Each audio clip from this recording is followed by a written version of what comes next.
pour la revue d'un livre extraordinaire qui s'appelle Le But. Le but, et on va découvrir c'est quoi le but. Mais avant d'aller dans le détail du livre, je voudrais quand même rappeler aux gens qui nous écoutent la mission du club de lecture. Le club de lecture a pour objectif de promouvoir le livre d'affaires comme outil d'apprentissage et de créer des activités qui nous permettent d'interagir, de discuter, d'échanger autour de ce contenu. C'est pourquoi notre slogan « Apprendre ensemble par le savoir des autres » est si pertinent parce que ce qu'on veut, c'est créer une atmosphère, une activité, des événements qui nous permettent d'échanger autour du livre. Aujourd'hui, j'ai un panel, encore une fois, fort expert, fort intéressant, fort habile, et j'ai des invités spéciaux que je voudrais commencer à présenter tout de suite. Alors, on va commencer par la présentation de nos invités spéciaux, Monsieur Gaétan Mignot et Madame Julie Bergevin du groupe ADEL. Je vous demanderai tout simplement de vous présenter et dire à notre public qui êtes-vous et que faites-vous. Vas-y, Gaétan. Gaétan Mignot, je suis donc le président fondateur là, de l'entreprise ADEL. En fait, ADEL, c'est ma troisième vie. Je suis issu du monde surtout des assurances. J'ai fini ma carrière, j'étais 14 ans dans le monde des assurances. J'ai fini ma carrière comme vice-président d'une des plus importantes boîtes de courtage d'assurance à Québec. Ensuite, j'ai fait un petit séjour de 2 ans comme vice-président pour le groupe Verdure. Et après ça, un peu tanné de dépenser ou de jouer l'argent des autres, j'ai joué la mienne. Et j'ai démarré l'entreprise ADEL donc en 94. Et aujourd'hui, on est une des 500 plus grandes entreprises au Québec. On compte environ un peu plus d'une centaine de franchises ici au Québec ou au Canada. Puis, on a débuté en France aussi nos opérations l'an dernier. Bravo. Julie, qui êtes-vous et que faites-vous? Julie Bergevin, vice-présidente du groupe ADEL. Donc, je suis avocate de formation. J'ai pratiqué dans le droit maritime pendant quelques années. Et par la suite, je me suis jointe à Gaétan en 1999, où là, on a, quelques années plus tard, fondé le groupe ADEL. Donc, c'est avec moi que Gaétan, en fait, c'est ensemble qu'on a créé notre réseau de franchise. Et Gaétan vous a déjà parlé de l'entreprise. Moi, ce que je peux vous dire, c'est que j'ai lu le livre dont on va parler aujourd'hui pendant que j'ai fait un MBA à temps partiel. Et ce livre-là m'avait beaucoup marqué, donc c'est pour ça qu'on le suggère aujourd'hui. Et Julie fait un excès de modestie, là. En tant qu'avocate, elle a été aussi, elle a réalisé un rêve pour beaucoup d'avocats. Elle a plaidé en Cour suprême du Canada. Donc, une cause où son nom est inscrit. Ben, je ne savais pas ça de vous, Madame Bergevin. Félicitations, c'est tout un exploit. Alors, on vous revient, on continue à présenter le panel. On va aller tout de suite à un de nos grands fans, Mathieu Laferrière. Mathieu, qui êtes-vous et que faites-vous? Donc, Mathieu Laferrière, je suis conseiller stratégique, formateur. J'ai aussi une spécialité au niveau de LinkedIn. Puis en gros, ce que je fais, c'est que je mets de l'ordre au niveau des actifs puis de la présence web que les gens ont développé, mais qui n'obtiennent pas assez de résultats. Et j'ai lu Le But il y a plusieurs années alors que j'étais consultant en amélioration continue et ça faisait partie des outils de base pour comprendre cette philosophie-là. Excellent. Merci d'être là, Mathieu, habitué du club. Cindy, même chose. Cindy, si tu veux ouvrir ton micro puis nous dire qui es-tu et que fais-tu? Alors, bonjour tout le monde, Cindy Rivard. J'ai 2 chapeaux en fait. Je suis propriétaire de 2 entreprises. Je suis conseillère en communication et formatrice pour les entrepreneurs travailleurs autonomes qui veulent améliorer leur communication d'affaires. Et je suis aussi copropriétaire d'une entreprise agroalimentaire qui s'appelle Malte Brou. Donc, on cultive de l'orge brassicole qu'on transforme en malt, qui est une matière première dans la fabrication de la bière. Et j'ai lu Le But pour la première fois au tout début de mon entreprise de transformation. Je m'en rappelais plus, en fait, quand Micheline m'a demandé de participer au panel. Mais en le relisant, j'ai trouvé que c'était très intéressant de pouvoir le relire 6 ans après la première lecture. Alors, voilà. Intéressant. Merci, Cindy. Merci d'être là. Et dernière panéliste, Christine Chartier. Qui es-tu ou qui êtes-vous? Excusez-moi si je me trompe. Là. Et que faites-vous /tu? Oui, bonjour, Christine Chartier. Je suis un ingénieur qui est maintenant converti fermement au coaching d'affaires. Alors, moi, j'aide les entrepreneurs à développer un petit peu plus leur habileté de gestion et aux gestionnaires à développer un petit peu plus leur qualité entrepreneuriale. Donc, au niveau des entrepreneurs, je travaille beaucoup justement sur la structure d'affaires pour rester dans le ménage. Donc, je les aide un petit peu à revoir leurs priorités et remettre de l'ordre dans l'entreprise pour faire un autre pas. Et au niveau gestion, ça doit peut-être devenir un petit peu plus dans l'action. Excellent. Voilà. Merci, Christine, c'est très intéressant. Alors, nos panélistes sont ceux qui ont accepté de lire le livre et venir en débattre avec M. Mignot et Mme Bergevin qui nous l'ont recommandé. Mais on a parmi nous quelqu'un qui n'a pas lu le livre, qui n'a pas triché, il nous l'a confirmé, et il va nous dire qui il est et ce qu'il fait. Oui, donc Frédéric Moreau. Bonjour Frédéric Moreau, ça me fait plaisir d'être avec vous. Donc moi je fais du conseil en stratégie d'entreprise en mode agile. Donc j'aide les organisations en fait à se mettre en marché, à se développer, puis beaucoup à se transformer dans notre époque actuelle. Donc je n'ai pas lu le livre et ça va me faire plaisir justement d'avoir des questions très innocentes par rapport aux échanges que vous allez avoir. Excellent. Merci, Frédéric, d'être là. Et Camille va animer notre page événements. Si vous avez des questions que vous voulez transmettre, c'est le temps et c'est par Camille que ça va nous parvenir. Merci, Camille. Merci. Alors, Monsieur Mignot, Madame Bergevin, on vous écoute au sujet du but. Je peux y aller? Oui, débute. Alors, comme je disais tantôt, le but est un livre qui m'a beaucoup, beaucoup marqué. Quand j'ai lu ce livre-là, j'étais en affaires avec Gaétan depuis quelques années déjà. Et là où, en fait, c'est pas tant les principes de production que je retiens dans le livre, mais plus l'idée générale ou la philosophie du livre. C'est-à-dire que souvent, les gens font des choses sans se demander pourquoi elles le font. Ça paraît simpliste, mais dans la vraie vie ou dans la vie de tous les jours, souvent, on trouve que bon, c'est une bonne idée, on pourrait faire ça. Oui, c'est une bonne idée, on pourrait mettre tel projet en branle. Par contre, on ne se pose pas nécessairement la question pourquoi on le fait. Et moi, ce qui m'avait beaucoup marqué dans le livre, entre autres, c'est que le but premier d'une entreprise, c'est de faire de l'argent. Parce que, évidemment, si une entreprise ne fait pas d'argent, ben, il n'y a pas personne qui va être là le lendemain matin. Alors, souvent, c'est assez basic ou bottom line, là, mais souvent, les gens dans l'entreprise à tous les niveaux, hein, j'entends même les entrepreneurs eux-mêmes, on n'a pas toujours derrière la tête ou en arrière-plan cette notion-là. Et puis des fois, ça nous fait prendre des décisions qui ne sont pas nécessairement rentables pour l'entreprise ou à tout le moins, on ne s'est pas posé la question si ça avait une importance que ce soit rentable ou pas pour l'entreprise. Parce que c'est sûr que des fois, il y a des projets qu'on va lancer, on sait qu'on le fait par plaisir ou parce que ça peut nous apporter, mais pas nécessairement nous rapporter en termes d'argent en scène et piastres. Par contre, ce qu'il faut, c'est le savoir. Et donc, le but m'avait beaucoup marqué à ce niveau-là. Puis aussi, c'est que souvent, les gens qui travaillent dans l'entreprise ne sont pas liés au but de l'entreprise. Et souvent, dans le quotidien, nous, les dirigeants, on sait où on s'en va, on sait pourquoi on fait les choses, mais on ne le transmet pas toujours à toute l'équipe ou tous les gens dans l'entreprise ne savent pas nécessairement pourquoi ils font leur travail. Et il faut, en fait, moi, suite à la lecture de ce livre-là, j'en ai parlé beaucoup et à tous les intervenants dans l'entreprise pour que les gens soient au moins conscients du fait que chaque geste qu'ils posent ou chaque priorité qu'ils vont déterminer, il faut qu'ils le fassent en sachant c'est quoi le but.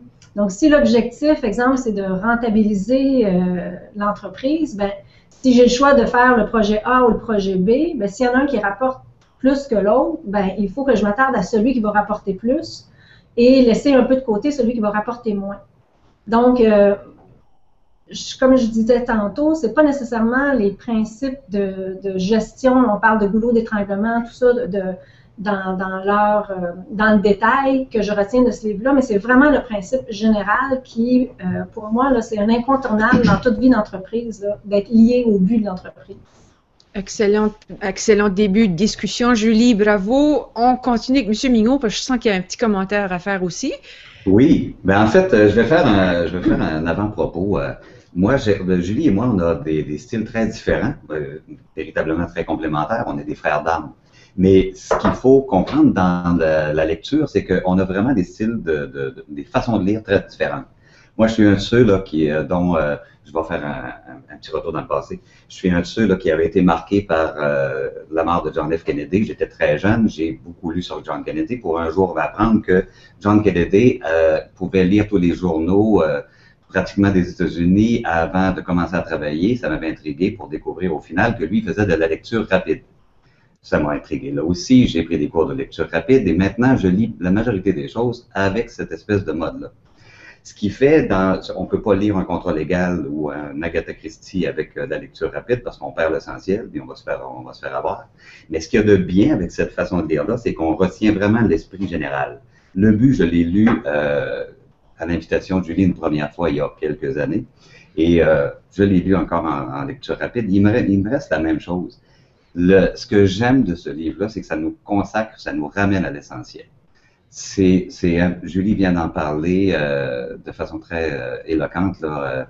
C'est vraiment, aujourd'hui, on voit des principes des principes qui veulent défendre, par exemple, le partage là, de la vie, travail, famille, tout ça. Sauf que souvent, ce qu'on rencontre dans les gens qu'on côtoie, j'imagine que vous êtes un peu comme nous, c'est qu'on va voir des gens pour qui la conciliation travail-famille est importante, mais quand ils sont en famille, ils sont aussi un peu dans le travail, et quand ils sont dans le travail, ils sont un peu aussi dans la famille.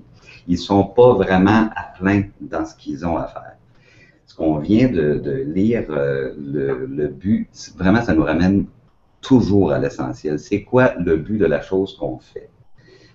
J'entendais assez récemment à partir de quel moment il est devenu acceptable que tout d'un coup, en lunchant avec quelqu'un, qu'on a quelqu'un qui s'interrompt et qui va écrire un message. C'est quoi le but d'une conversation qu'on a ensemble? C'est quoi le but de la conversation qu'on tient là, de la conférence qu'on tient? Et de connaître ce but-là, de l'identifier, ça nous permet d'aller beaucoup plus loin dans un processus. Julie le disait tantôt, dans toute l'histoire, moi, ce que j'ai aimé de ça, c'est que ça parle autant de la vie familiale. On voit à un moment donné qu'il en arrache avec sa petite fille, tout ça. Ça parle aussi de l'entreprise. Ça parle, en fait, d'une vie humaine complète. On est absorbé par toutes sortes d'intérêts tout le temps. Puis il faut absolument pouvoir se recentrer, concentrer les efforts pour avoir un vrai résultat. Sinon, on fait rien. Très intéressant. Vous ne l'avez pas mentionné d'emblée, mais pour ceux qui, notamment Frédéric, n'ont pas lu le livre est écrit sous forme de roman, ce qui est différent pour un livre d'affaires. Donc, c'est une dimension assez particulière. Donc là, je vais commencer avec Christine pour voir de ton côté, quelle a été ton expérience de lecture avec le but? Micheline, je te dirais, moi, c'était mitigé comme expérience. Si j'avais pas eu à le lire pour le club de lecture, je pense que j'aurais arrêté après le 6e chapitre. Où, premièrement, c'est ça, le but était clairement l'argent. Et moi, pour travailler avec beaucoup d'entrepreneurs, ça fait partie des choses. Oui, c'est important, il faut avoir une rentabilité dans l'entreprise, mais c'est pas le but ultime. Souvent, les gens vont partir pour une passion et si la passion doit être là aussi, on doit comprendre ce qu'on fait. Le danger de travailler seulement avec l'argent comme but, c'est qu'il peut y avoir des dérives, comme on a vu dans certains cas là, dans les médias, dans l'actualité. Donc, il faut vraiment faire la part des choses, je pense que. Mais il faut vraiment trouver l'objectif. Là où je suis d'accord avec le livre, c'est qu'il faut avoir l'objectif, le fondement, pourquoi on est en entreprise. Dans le fond, ça ramène à la mission de l'entreprise. Et oui, effectivement, je suis d'accord avec madame, c'est important que toute l'entreprise sache pourquoi elle travaille. C'est quoi l'objectif, c'est quoi le but de l'entreprise. À ce moment-là, tout le monde va s'enligner dans la même lignée. Au niveau du roman, la raison aussi, c'est j'ai eu beaucoup de difficultés avec le volet familial. Je je trouvais que la femme avait vraiment le rôle plate. Je trouvais la relation pas évidente, et je trouvais qu'il y avait vraiment une coupure. Ça allait pas chez lui, et là, il revenait au bureau, c'est comme si de rien n'était. Je trouvais que c'était pas vraiment la réalité. Puis je trouvais que ça enlevait un petit peu d'intérêt au contenu. Moi, ça m'a dérangé, moi, ce volet-là. Je comprends que c'est important, mais je trouvais qu'il était tellement traité avec légèreté d'un côté et tellement en profondeur de l'autre qu'il y avait un déséquilibre, je te dirais, au niveau du livre. OK. Mais au niveau de comment passer à travers sa crise, j'ai trouvé ça vraiment intéressant. Et d'ailleurs, c'est ce que je travaille avec mes clients. Donc, observer, il faut voir où est-ce qu'ils sont les problèmes. Des fois, on prend des actions sans réfléchir. Donc, vraiment observer, avoir la connaissance de son entreprise, avoir la connaissance de son marché. Donc, la connaissance permet de prendre des actions qui vont être concrètes et agir rapidement. Donc, moi, c'est ce que j'aimais avec le principe du boulot, c'est là où est-ce que ça bloque, c'est là qu'on agit en premier au lieu d'essayer d'avoir une stratégie globale et tout ça pour débloquer, pour après pouvoir s'asseoir puis poursuivre. Donc alors, mitigé, je te dirais. Mais après que j'ai lu, vraiment, que j'ai continué, là, j'ai embarqué plus et là, c'est là que j'ai trouvé toute la notion, toute la profondeur dans l'analyse. Et malheureusement, le dernier chapitre, moi, m'a refait décrocher un peu. C'est comme de dire, je vous ai tout expliqué quoi faire. Maintenant, faites-le, mais si ça ne marche pas, c'est pas de ma faute. J'ai trouvé qu'il y avait une petite déresponsabilisation sur le dernier chapitre. OK, intéressant. Donc là, je vais y aller avec Mathieu. Mathieu, puis je vais garder Cindy pour la fin. Frédéric aussi, s'il y a des questions, vous faites signe, puis on va vers vous. Mais Mathieu, comme je le disais, tu as déjà lu ce livre-là, il a été un instrument d'apprentissage dans le contexte de l'amélioration continue. Donc, c'est quoi ta perspective du livre? Puis, si tu veux réagir aux commentaires de Christine, bien sûr, tu es bienvenue. Oui. Il y a eu comme 2 temps. La première fois où est-ce que je l'ai lu et la deuxième. La première fois, j'étais en entreprise.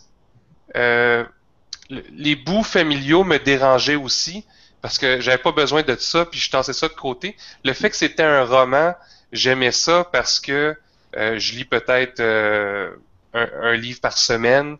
Ce sont tout le temps des livres d'affaires. Alors là, je trouvais ça rafraîchissant, mais c'est vrai que les bouts familiaux, j'avais tendance de les mettre de côté. Là, je l'ai relu, je le savais. Donc, quand j'arrivais au bout plus familial, je les lisais plus rapidement.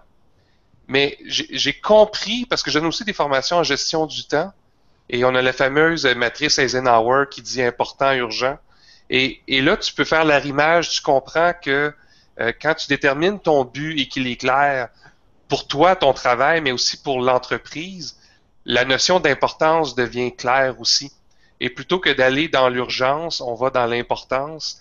Et ce que j'ai compris, c'est qu'en lisant le volet familial, je voyais des clients que je vois qui en arrachent, qui ont de la difficulté à faire le lien famille-travail. Puis j'ai participé à une étude aux États-Unis sur The Future of Work. Et cette balance en anglais, c'est l'équilibre qu'on cherche. C'est pas facile, puis c'est un défi des prochains jours. Alors, c'est tannant, mais je crois que ça fait partie de plus en plus de la réalité de certaines personnes. OK. Cindy, ton sourire est tellement grand que je vais aller tout de suite vers toi. Alors, on t'écoute. Puis après ça, on reviendra à monsieur, madame Migaud, oui. Monsieur Migaud, madame Bergevin. Alors, Cindy?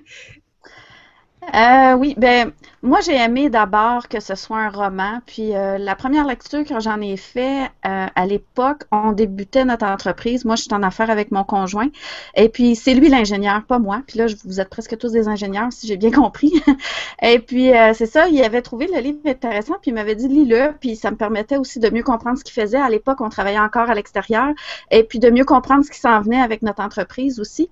Et puis j'ai aimé ça le relire, au-delà du fait que, bon, la page couverture, je trouve que on a l'impression vraiment que, bon, l'excellence en production, qu'on va rentrer dans un livre, je sais pas moi, de PVA, d'amélioration continue très technique, mais c'est pas du tout ça. Donc moi, ça m'a plu.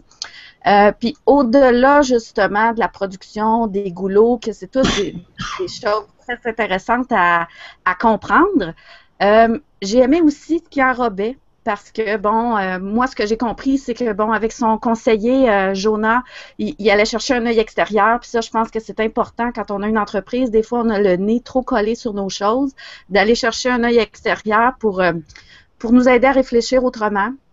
La fin de semaine avec les scouts, je dois avouer que la réflexion qu'il y a eu pendant la marche, je la trouvais un peu longue, mais on voyait quand même tout le processus de réflexion. Et puis moi, en même temps, ça me disait, ben regardons, il a changé de décor, ça lui a permis de faire preuve de créativité. Puis ça, des fois, on oublie aussi de le faire dans le quotidien. Écouter les idées des autres. Impliquer l'équipe quand on a des problèmes ou des choses à atteindre, ça, des fois aussi, on oublie peut-être de le faire. Et surtout, ben, je pense que Mme Bergevin l'a dit, de communiquer avec tout le monde dans l'équipe pour justement que les gens sachent pourquoi ils le font, puis c'est quoi aussi le rôle des autres, puis c'est quoi l'impact sur finalement le but final. Je suis ambivalente entre le but de faire de l'argent puis, comme Mme Chartier disait, la vision qui est comme plus grande, mais je pense que pour atteindre notre vision d'entreprise, on n'a pas le choix, il faut faire de l'argent. Si on ne fait pas d'argent, on ne peut pas atteindre notre vision. Donc, je pense que les deux vont ensemble. Fait que, en général, j'ai bien aimé ce livre-là. On a une question de la part, hein, Camille, on a une question? Oui, en fait, j'avais Ok. une question pour Monsieur Vigneault, Madame Bergevin. Je voulais savoir en fait quels sont les principes que vous appliquez aujourd'hui dans votre entreprise qui sont issus de ce livre. Excellente question. Mon Dieu, oui. Ben, en Oui. fait, comme Gaétan a mentionné tantôt, on est très, très différents dans notre façon de gérer et d'aborder les problématiques ou les enjeux. Alors, Gaétan, lui, c'est plus la vision globale, la vision générale, puis moi, je suis plus dans l'application. Moi, je peux vous dire que dans l'application, c'est toujours, je vais souvent, tous les jours, en fait, tous les matins, on se rencontre, Gaétan et moi, pour identifier c'est quoi les priorités de la journée, puis c'est quoi qui est non seulement urgent, mais important. J'ai aimé tantôt la référence là, au degré d'urgence et d'importance. Des fois, c'est pas parce que c'est urgent que c'est important. Donc, chaque matin, on dit, OK, bon, mais qu'est-ce qui est important qu'on fasse aujourd'hui? Puis chaque jour, c'est comme ça qu'on l'applique.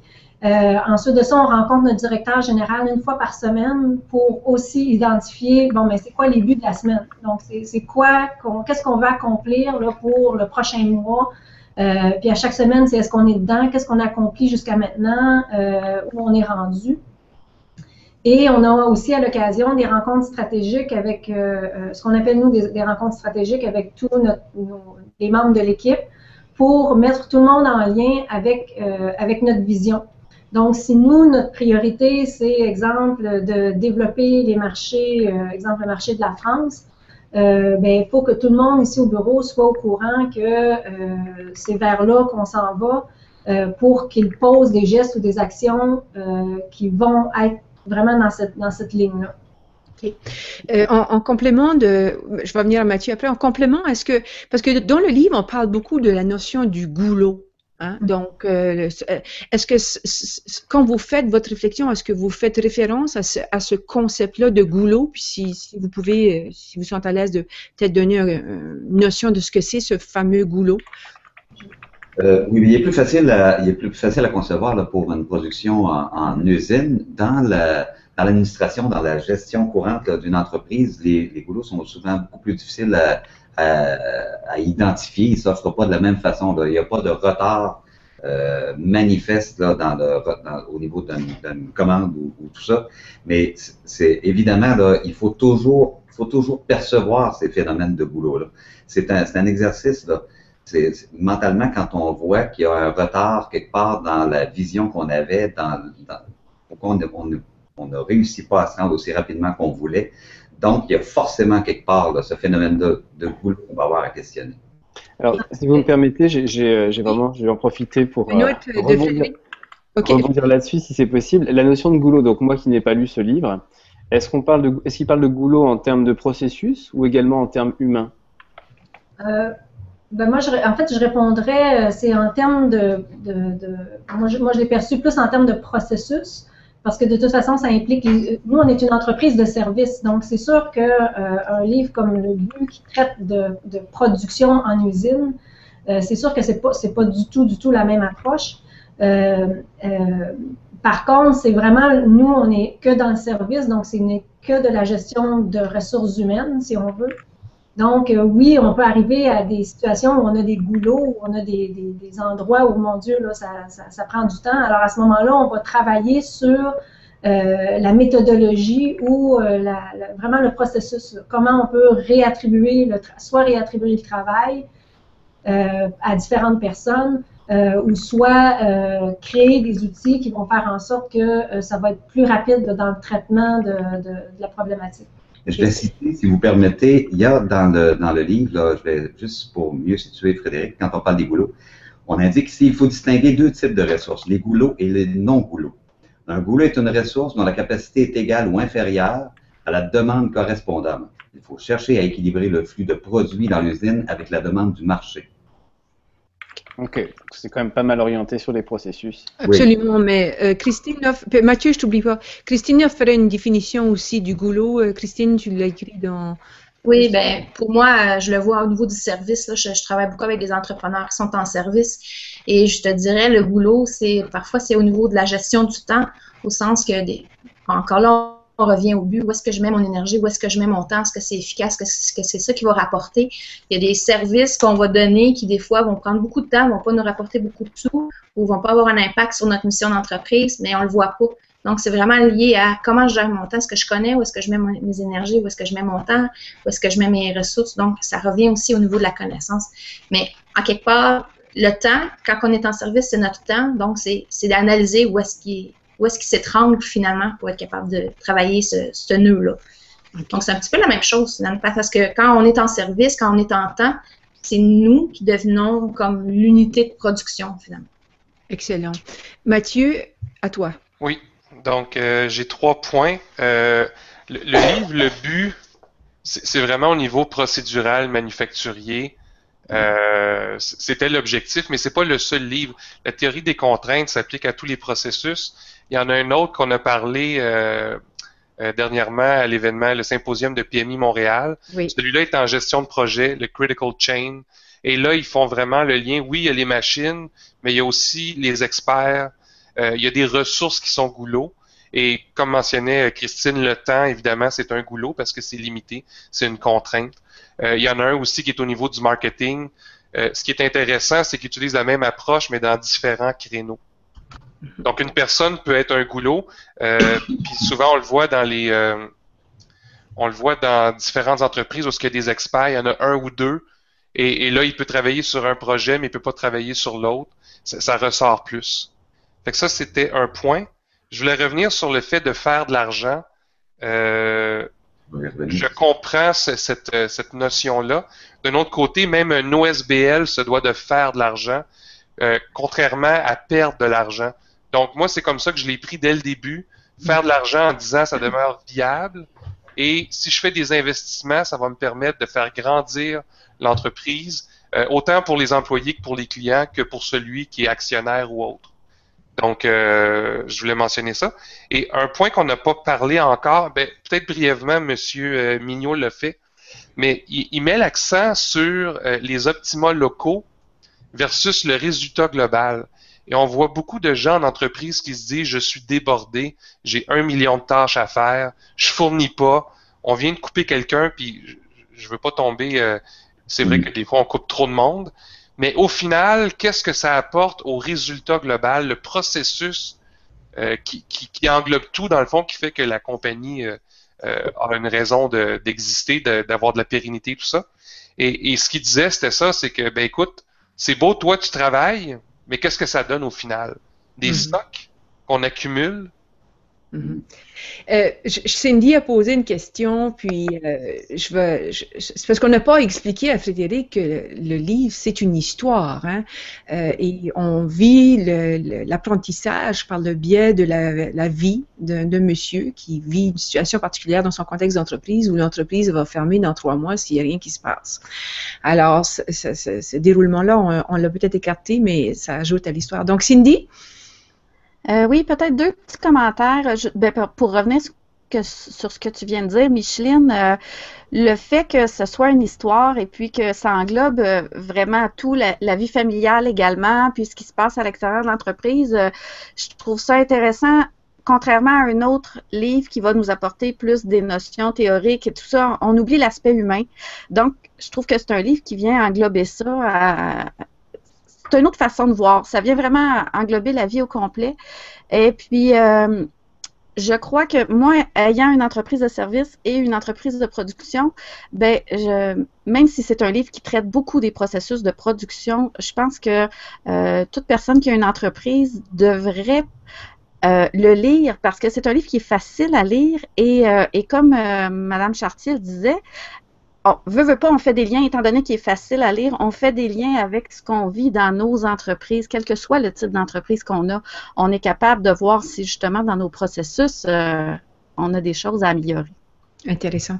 Je vais retourner à nos invités spéciaux. Est-ce que vous voulez ajouter par rapport aux commentaires des autres panélistes?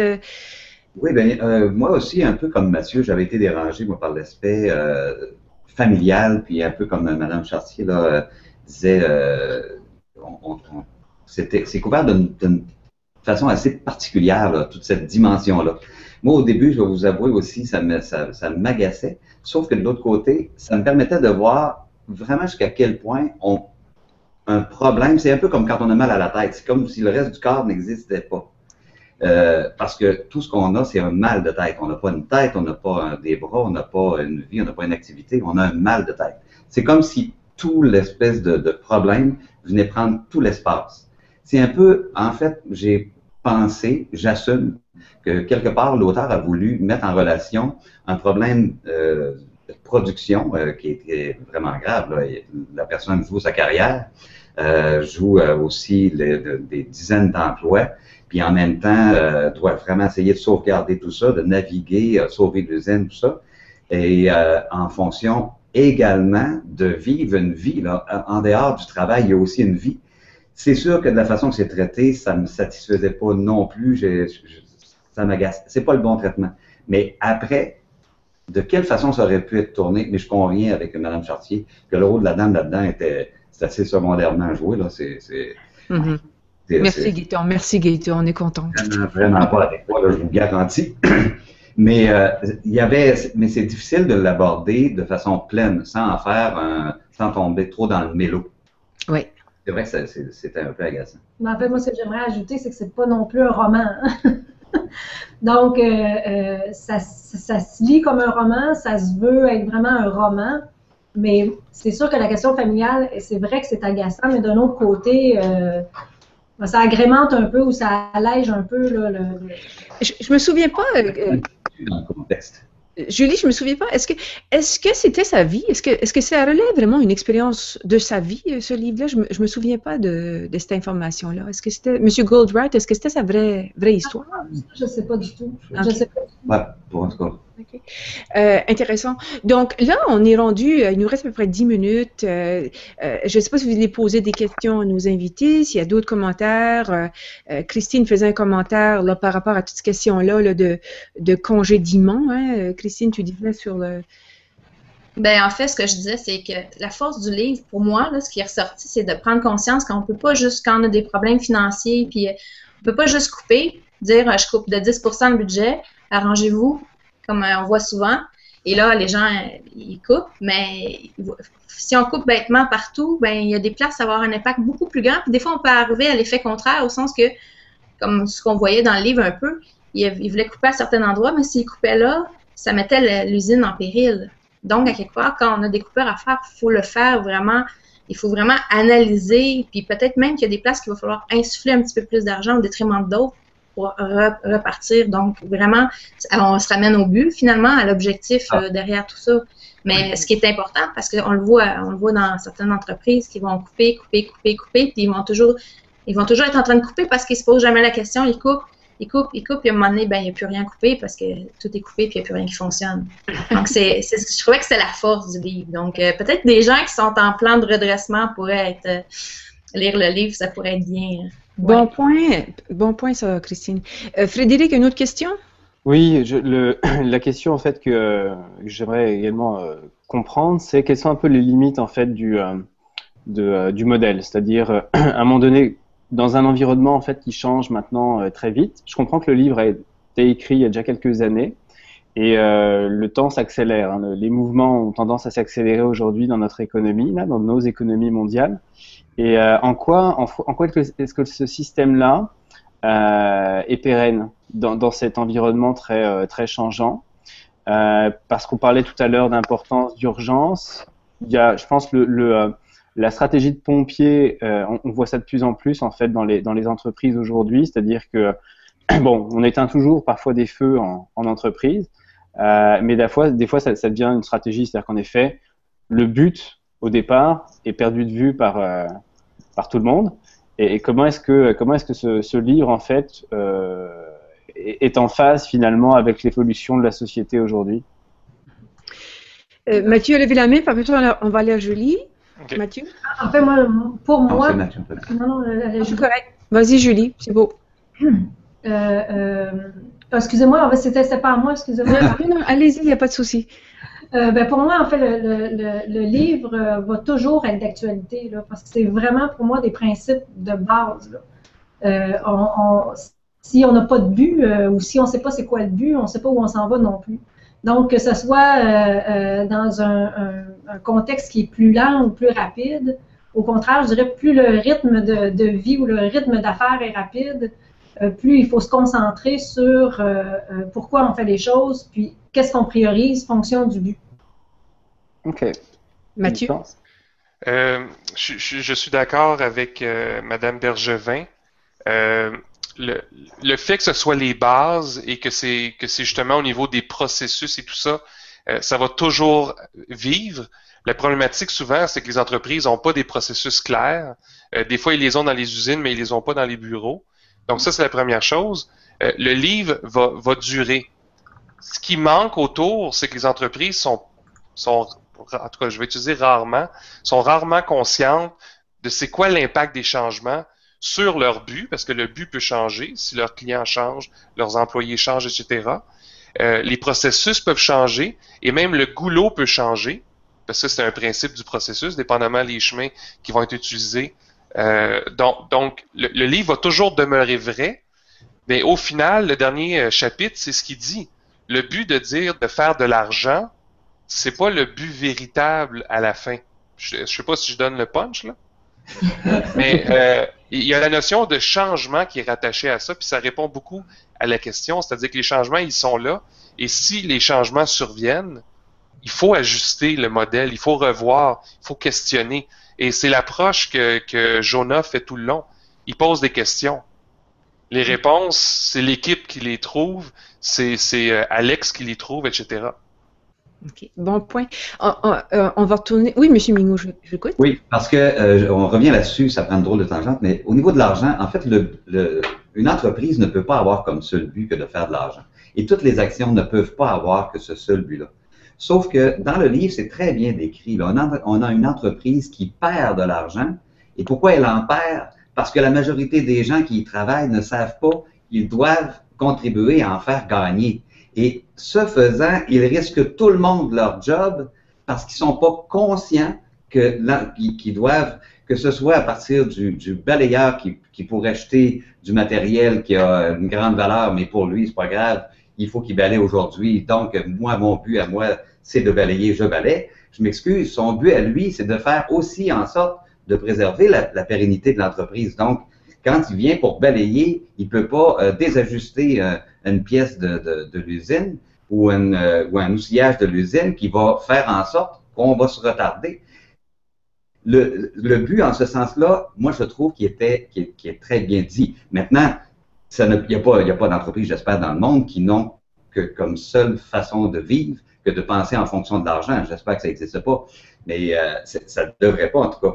Mais au moins, ce que ça ramène, c'est que ça met à l'avant-plan que si tout le monde perd de vue l'essence qu'une entreprise doit être profitable pour être viable, si on le partage pas, si on le communique pas, bien malheureusement, ce qui arrive toujours, c'est que si une entreprise n'avance pas, elle recule. Intéressant, merci Monsieur Mignon. L'histoire aussi par rapport aux commentaires qu'on faisait en lien avec l'épouse du monsieur là, qui essaye de sauver l'entreprise, c'est que le modèle féminin, puis ça tout le monde a semblé l'indiquer, on pourrait faire on pourrait actualiser le personnage de la madame, disons, et la relation entre les deux, elle n'est pas contemporaine, mais sur le plan de l'enseignement au niveau de l'entreprise et comment l'entreprise peut fonctionner et les différents concepts qui sont sous-jacents à cette notion de théorie des contraintes et les goulots et tout ça. Ça se transpose très bien encore aujourd'hui malgré le temps, malgré le fait que on a encore, ça fait quoi, quasiment 20 ans que le livre a été écrit. Là. Donc, là, il nous reste quelques minutes. Je voudrais faire un petit tour un par un pour dire premièrement, Camille, on n'a pas eu de questions directes là, de l'audience. Et auprès des autres, pour conclure, je voudrais peut-être vous demander au niveau des panélistes et M. Mignot, Mme Bergevin, à qui est-ce qu'on recommande ce livre-là et pourquoi? Christine, je commence avec toi. À qui est-ce qu'on recommande le cas échéant? Est-ce que tu le recommandes et à qui? Oui, comme je disais un petit peu plus tôt, moi je le recommanderais aux gens qui ont des plans de redressement à faire. Pour vraiment comprendre qu'il y a des choses à analyser, des choses à connaître avant de prendre une décision de couper certains budgets ou pas. Donc, vraiment prioriser là, où est-ce qu'on va mettre et non faire de la batte bleue pour tout le monde. Tout le monde doit fonctionner avec 10%, exemple, de moins de budget de fonctionnement à tous les services. Donc, des fois, c'est ça, de ne pas juste le prendre d'une manière comptable, mais de le prendre dans l'ensemble du système. Je pense que c'est ça aussi, qui est intéressant dans ça, c'est qu'on comprend que le système ne fonctionne pas en silo. Donc, on comprend vraiment l'importance de toutes les interactions dans le système. Et je pense que quand on fait un plan de redressement, il faut aller au-delà des chiffres et regarder comment fonctionne le système et qu'est-ce qui va arriver si on coupe. Donc, je dirais les gens qui font du plan de redressement et surtout pas les gens qui sont en déséquilibre familial où est-ce que ça pourrait les cautionner de dire « je dois continuer à travailler fort dans l'entreprise au détriment de mon couple ». Cindy, est-ce qu'on recommande ce livre-là? Et si oui, à qui et pourquoi? Moi, je le recommande à ceux qui ont le goût d'aller plus loin, qui sont rendus à un point où ils se questionnent comment faire pour aller plus loin, parce que je trouve que le livre, justement, nous donne l'opportunité de nous questionner autrement. Donc, c'est ça, ceux qui ont le goût d'aller plus loin. Hein. OK, excellent. Mathieu, est-ce qu'on recommande ce livre-là et à qui? Qui devrait le lire le cas échéant?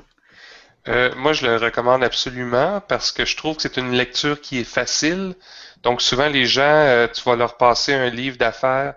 Encore là, j'utilise des adverbes aujourd'hui, je ne sais pas pourquoi, mais quelquefois, on va donner un livre d'affaires, puis les gens vont avoir de la difficulté à le lire, tandis que là, un roman, ça se lit bien. Et moi, selon moi, toute personne qui veut améliorer son efficacité parce qu'elle ressent des contraintes, que ce soit le temps, l'argent, les choses sont en retard, etc., ça peut être le déclic qui va lui permettre un peu comme disait Cindy, de voir la situation autrement, puis de se dire, ah ben peut-être que moi aussi c'est ça. Intéressant, merci. Alors, Monsieur Mignot, est-ce qu'on recommande ce livre-là? Je pense bien que oui, vous nous l'avez recommandé, mais qui, en fait, qui devrait lire ce livre-là? En fait, je crois que ça aide. C'est un chemin pour une prise de conscience pour beaucoup d'entrepreneurs qui cherchent à un moment donné en quoi ils peuvent, ils sont en train de manquer, en quoi ils peuvent faillir, c'est quoi les dangers. Je trouve que ce livre-là représente en soi un chemin pour savoir faire la bonne prise de conscience. Nous, on est actuellement là, dans on pourrait dire c'est quoi la mission, une mission d'entreprise. Il y a beaucoup d'entreprises qui vont écrire leur mission sur 2-3 pages, essayer de communiquer ça à que ce soit une force de vente ou les employés ou tout ça, c'est à peu près infaisable. À partir du moment où ils ont fini de la lire, ils veulent l'oublier, c'est trop complexe. Moi, je vous disais, dans le but, nous, on arrive assez rapidement à dire, nous, le but de notre travail, de nos employés, de nos franchisés, c'est pas compliqué, c'est de rendre le client heureux. Le ménage est le biais. Il faut rendre le client heureux. Donc, il faut que tout soit fait en fonction de ça. Si l'entretien ménager est bien fait, mais que le client n'est pas heureux, on va le perdre. C'est pas si le client, on a vu simplement à la rentabilité dans la prestation de travail, mais qu'on a oublié le client, on va le perdre. Le but, c'est que le client soit heureux. S'il est heureux, il ne voudra pas nous quitter. En fait, le but, quand on le lit, c'est que ça nous donne une sorte d'orientation, un chemin de travail pour faire vraiment pour développer une pensée là-dessus. OK. Julie, à qui est-ce qu'on recommande ce livre-là? Ben moi, Mathieu a volé mon punch parce que je le recommande à tout le monde parce que c'est facile à lire. Puis c'est un incitatif, là, donc c'est pas un livre de gestion qui va être compliqué, long, ardu, ou sur lequel on va s'endormir. C'est vraiment un livre qui est très facile à lire, même s'il y a des choses, des notions qui sont un peu complexes, on peut même sauter ces parties-là parce que de toute façon, le sens général du livre va rester. Puis je le recommande, moi, vraiment à tous les stades de vie, soit d'un gestionnaire ou d'un entrepreneur. Parce que qu'on commence l'entreprise ou qu'on soit, peu importe le niveau, comme disait Cindy, si on veut s'améliorer, ben à ce moment-là, on est mûr pour le lire. Puis je vous dirais que on peut le lire même souvent, ce livre-là, pour justement rétablir le focus.